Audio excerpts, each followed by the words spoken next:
Welcome to OutKick the Coverage. I'm Ryan Glassbeagle. We're joined by Eric Bischoff, former head of WCW, who was also a talent in the NWO when Dennis Rodman was there.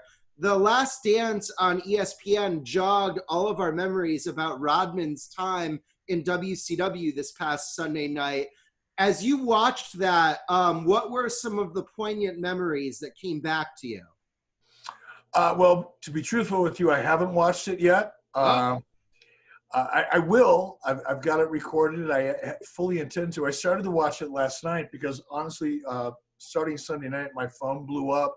My social media blew up. I had people calling me from all over the world, actually, wanting to do radio interviews, talking about it. So I thought, well, something must be up, and found out, of course, that they did include the NWO story and the pay-per-view that Malone and Rodman were involved in, in the Last Dance documentary. So I know what's there. I just have to watch it. I haven't really seen it yet. So I didn't remember. I obviously remembered Rodman in WCW and the NWO. What I did not remember was that in the middle of the NBA Finals in 1998, so he'd been doing some WCW appearances previously to this, but the Bulls are up 2-1 in the finals. He gets on a plane to go to WCW Nitro and hit DDP with a chair, skipping practice without permission, then flies back, doesn't get discipline, grabs 14 rebounds in the game in another Bulls win. Do you remember any of the controversy surrounding the fact that he just skipped practice without permission to come on WCW Nitro? Sure. You couldn't avoid it. Everybody was talking about it. It's one of the reasons why I brought Dennis Rodman into WCW, is because I knew that, Dennis courted controversy for a long, long time. He was a pop culture kind of phenomenon outside of the NBA. And certainly, Dennis skipping, practice, wrestling, showing up, and as you pointed out, scoring 14 rebounds in a game. Everybody was talking about it, so I couldn't have avoided it if I wanted to. And so I guess I want to go back to the beginning of how he joins WCW. So you wrote in your book, Controversy Creates Cash, that Hogan found out that Rodman was planning to sign with, it was WWF at the time, now called WWE. And so how do you get in touch with Rodman and get him to join WCW instead? Well, I don't remember. It wasn't quite the way you laid it out. Now, I do believe there was a conversation between Dwight Manley, who was Dennis's manager or agent at the time, who also was Karl Malone's agent and manager. Imagine that. Wow. But Dwight Manley had some discussion, I don't know what level, with WWE. Dwight then reached out to Hulk Hogan to see if there was any interest, in WCW's part, because Dennis was really a Hulk Hogan fan. It wasn't that Dennis was a WWE fan or a WCW fan. He was a Hulk Hogan fan, and Hulk Hogan was in WCW. So they clicked right off the bat. Hulk Hogan called me and said, "Hey, Dennis Rodman's available. His agent would like to talk to you." And I took it from there and negotiated a deal. Probably took us a couple days or a week to negotiate the deal, and the rest is history. Now, given that he's somebody who literally in the NBA Finals, like the pinnacle of his main career, would leave in the middle to join WCW, not join, but to work there, he could not have been an easy person to manage. How do you combine the fact that he's obviously such a big draw and such an influential celebrity in American culture at the time with the fact that you really can't totally count on him? I never felt like we couldn't totally count on him. I'm guessing, much like the coaching staff at the Bulls at the time, who had experienced Dennis not showing up for practice because he wanted to go do a nitro and then showing up the next day and scoring 14 rebounds. Dennis is Dennis is an unusual person in that he can perform at such a high level as an athlete and still party like one of the Rolling Stones. So, you kind of, that's what you get, right? When you get Dennis Rodman, you know what you're going to get. And we knew what we were getting with Dennis. We knew that, he wasn't going to show up 5 minutes early for a rehearsal. He may not show up an hour after, rehearsal was scheduled. But when he gets there, he's going to perform at a very, very high level. So you go into a relationship knowing what you're dealing with. That way you're not disappointed or frustrated. So you mentioned that Rodman could party like a Rolling Stone. You also wrote in your book that Rodman was able to drink Hogan under the table. Now, Hogan, I think everyone knows he's big, but he's like 6'8", 300 pounds big. What was a night out like with the two of them? It was a test. It was a physical, mental, emotional challenge. And it was fun. But it was, because when you see Dennis Rodman with Hulk Hogan, and Dennis is very tall. I mean, he's a tall guy, right? But he's a leaner kind of an athlete. He's not a big, heavy 300-pounder. But watching him consume, now he's since changed his lifestyle and things are different for him. But back in the day, he could go. And watching him and Hulk, pounding shots and drinking whiskey and all the things that they were doing at the time it was simply amazing. And I didn't even try to keep up. It would have been a death sentence. And so, when they're out on the town, there's got to be all sorts of entourages and women and stuff like that. Did you notice a discernible difference? Because you would go out with Hogan and Hall and Nash all the time, but when Rodman's a part of it, does it just get supersized? I didn't really go out with anybody. That's kind of the narrative, is that I hung out with all the boys after the show. And, we would go to the hotel, or we'd go to a town, we'd produce our show. The show got over at whatever time, 10, 11 o'clock at night. And then we go back to the hotel. Now it's midnight. Everybody's amped up, and drinking coffee all day. So naturally, everybody kind of goes to the bar. And at that time, the replays of Nitro were on TNT. So we not only got to hang out together, we all would sit around, order a couple beers, and watch the replay so we could see the entire show together.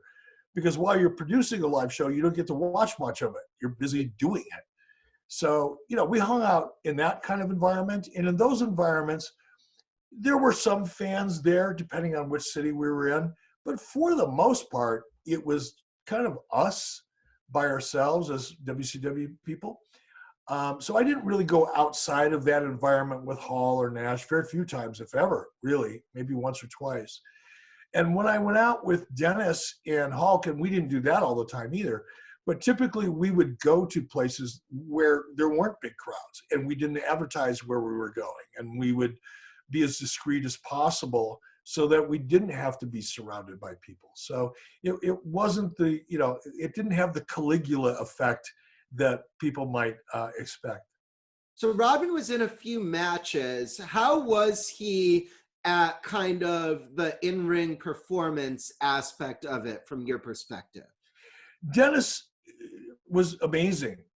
Dennis, it was really, and again, Dennis he's kind of a walking, talking contrast, right? Yeah. On the one hand, he show up late. He'll appear to be not really interested in what's going on. You're not even sure if he's really listening to you or not, prior to getting into the ring to train. And then once he stepped into the ring, it's like, bam, he came alive and he was an entirely different person.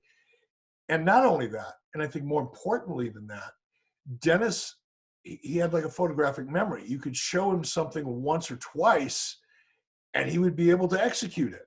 Whereas even most professional athletes that we'd worked with before had a much more difficult time kind of learning the unique physical things that they had to do in wrestling. Some of them are obvious, body slams and headlocks and all that. But the timing and the execution of it, especially the timing of it, is the thing that most people had a really difficult time learning initially, even if they were gifted athletes in other sports.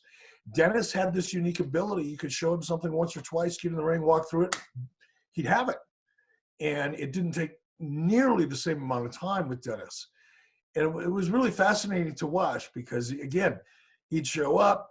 You weren't sure he was really awake if he had his sunglasses on, but he'd flip that switch and then he had like a photographic memory. It was like programming a computer. Yeah, it's interesting because in the mid to late 90s, there was a slew of former athletes or even current athletes that performed in the wrestling ring. Lawrence Taylor did a WrestleMania. You guys had Rodman, Karl Malone, Kevin Green, Steve Mongo, McMichael. They've used Gronk a little in WWE of late, but it's nothing like the volume that it was in that kind of 5 or 6 year stretch as far as using like really well-known athletes in the wrestling storyline. Yeah, and I think there's probably a couple reasons for that. And the most significant reason, I think, is that most sports franchises and probably the league, because of a lot of the extracurricular activities that professional athletes who are under contract to teams within the leagues, a lot of these guys during off season would go skydiving, riding motorcycles. Ben Roethlisberger, famously crashed a motorcycle during the off season and got hurt. And I think once we started using a lot of athletes in professional wrestling, the leagues and the teams in particular kind of smartened up and said, okay, look, here's a list of all the things you can't do. And engaging in, physical contact in professional wrestling was, way high up on that list because of all the things that we had done. So I don't think today, if you're an active player, I think it would be a highly unusual circumstance to find an active player that had the latitude within their contracts to even get in the ring and get physical. You could host like Gronkowski did. You could, you could do a lot of things, but getting in there and making contact and participating in an actual match is probably really difficult to do in today's society. That makes sense. So as a marketer, you're signing Rodman to this deal, and then he brings all of this like ancillary coverage. I mean, he can drive pay-per-view sales in and of itself, and that's great, but you're getting covered in all types of places that WCW wouldn't have otherwise. I mean, I know you guys had a relationship with Jay Leno, but Rodman's going on Leno with Hogan 3 days after the NBA Finals. And I mean, it becomes a gigantic story, as we saw when he skipped finals practice to go with you. How do you quantify what something like that is worth from a publicity perspective? Well, it's hard to quantify going into it because you don't know how much coverage you're really going to get. But one of the things that I always believed, again, times have changed. It's not the same today as it was 20 years ago. But for example, one of the reasons I was willing to spend as much money as I did, about $1 million initially to bring Rodman in, was I knew that I would recover a good portion of that from the additional pay-per-view sales, the incremental pay-per-view sales that we would not have gotten had we not included Rodman, just because I knew there were a lot of people who weren't necessarily wrestling fans, but would be very curious, right? So there's a bucket of money that you can estimate what that's going to be like. And I assumed that out of that $1 million that I paid Rodman, I'd get 300,000 or 400,000 of it back in pay-per-view sales. And the other $500,000 or $600,000, I was relatively certain that I would get back in the form of promotion and marketing and brand awareness, because I knew bringing Dennis in, because he was such a high profile and controversial media character, just general media character. He was part of pop culture. He married Madonna, or was going to get married to Madonna, whatever it is, wearing a wedding dress on the cover of Sports Illustrated, whatever that wacky stuff was he was doing. Carmen Electra, who has seen her brand rise greatly in a resurgence from this documentary too. Yeah, but so all of that, suggested to me, and I think anybody could figure this out. It wasn't that I was that smart, but I was a big fan when I lived in Minneapolis. There was still is a guy by the name of Tom Bernard, who has a radio show on KQRS, morning, classic rock FM, and for the first 2 hours every morning, that's all they talked about was what's going on today in sports. And I knew that bringing Dennis in we would get people talking about WCW. We'd get people talking about the pay-per-view. We would get people talking about Hulk Hogan in a way that we couldn't afford to purchase for $500,000 or $600,000.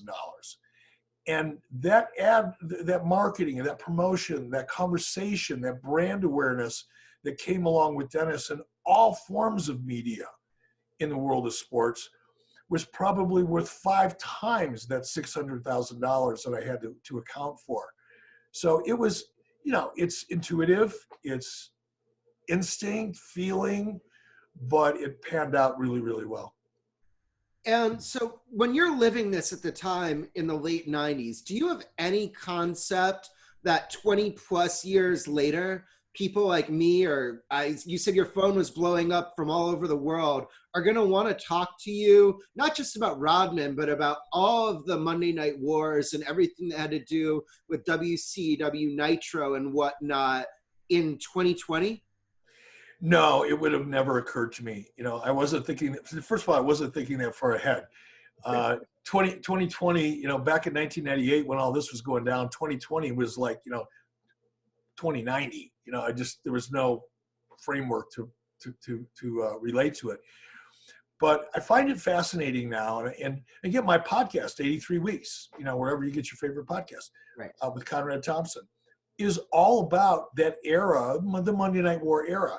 And not that we rehash it all, but we talk a lot about the elements that evolved during that period of time that completely changed the landscape of professional wrestling. And some of those elements are still applicable today. Some of those elements are certainly missing today in today's product, both in WWE and elsewhere. So even though we're talking about something that happened 20 years ago, the elements or the topics that we discuss are topics that should be or could be used today to help elevate the industry. So, and I think the reason that our podcast is financially one of the most successful podcasts in the wrestling genre right now. And I think one of the reasons for that isn't necessarily because people are big fans of mine or any of that. I think it's because people recognize that era, the mid to late 90s or first part of 2000, that Monday Night War era is the golden era. They're not calling it that yet, but they will in time, because that era changed the landscape of professional wrestling in ways that nothing up until that point or since that point ever have. And in a weird kind of way, people are longing for that. They're not longing to see a repeat of it, of the type of shows that we were producing, but they're longing for that excitement and that energy that we captured and created. First we created it, then we captured it. Yeah. And they're missing that. So I think that's why it's so successful. And that's why people are still talking about, The Last Dance and Rodman and Hogan and WCW, for a brief moment being involved in that, because it represents something that everybody knows deep down inside, it ain't ever going to happen again. And they miss it because of that. So last time we talked, I correctly predicted that AEW was going to put their pay-per-views on BR Live. I have another AEW prediction to hit you with. All right. That they not do the Monday Night Wars. I see the Friday Night Wars on the horizon. They signed a new deal with Warner Media where they're going to add a second show. I could see them going head-to-head with the second hour of SmackDown and then having their own exclusive hour when Fox goes to local news all over the country as a way to kind of recreate an evening. Now, I know they do Wednesdays versus NXT, but that's a little bit different than going head-to-head with SmackDown on Fox. Could you see that happening? I could. You're a pretty smart dude. That would be a good strategy. I think if I was in the driver's seat or even along for the ride, I would be supporting that kind of a move. It's a good strategic move, depending on the tactics that they use when they get there. It's a risky move in a sense, because you are going to head. TNT is a cable platform. Fox is a network platform. Fox has an amazing amount of promotional opportunities and commitment to WWE. So you're definitely going up against a juggernaut in that sense. But having that hour, as you so intelligently pointed out, once SmackDown goes to local news, that's a beautiful thing to have. And if I were, again, part of the team at AEW, I would be thinking about formatting my show in a way where I'm really grabbing the audience at about 9:45 or 9:50 or even 9:55, really ramping up my audience so that that SmackDown audience directly came over to me at 10 o'clock. That would be a smart move. Is there anything that I didn't ask you about with Rodman, or anything that you want to talk about right now that basically you want to discuss? No, nothing really. I guess the one thing I would like to say about Dennis, because I do consider Dennis a pretty good friend, and I feel like, I don't hang out with Dennis, on a regular basis. I see him maybe once or twice a year somewhere, and we hang out a little bit and chat. I've done some business with Dennis over the last few years, non-wrestling related, or not directly related to a wrestling company, I should say. I think Dennis is often misunderstood, and people assume a lot of things about Dennis that aren't true. For example, I think Dennis is one of the more intelligent people that I've ever encountered and worked with in many respects. He's a very complex guy. He's a very sensitive guy. He's generous to a fault, and he's just a great guy. He's a great guy, and I think people get so caught up in what they see without really ever getting to know the guy. And Dennis is. People may have a hard time believing this about Dennis because they see this character out there and paparazzi and media and all the other crazy things he's done. He's a shy guy. He's an introvert. Now, he'll put on that suit of armor, as a way to kind of keep people at a distance and not really get to know the real Dennis Rodman. But when you get to know the real Dennis Rodman, he is a quality individual that has baggage like all of us, myself included. We all have our own baggage that we carry around. Some people can see it, some people can't. But Dennis, despite whatever baggage he's been carrying around for the better part of his life, is one of the most quality people that I've ever had the pleasure to work with. Thank you very much, Eric. We really appreciated it. Check out Eric's podcast with Conrad Thompson, 83 Weeks. Hope to do this again sometime in the future. Really appreciate your time. All right, buddy. You be well. Stay safe. All right, thanks.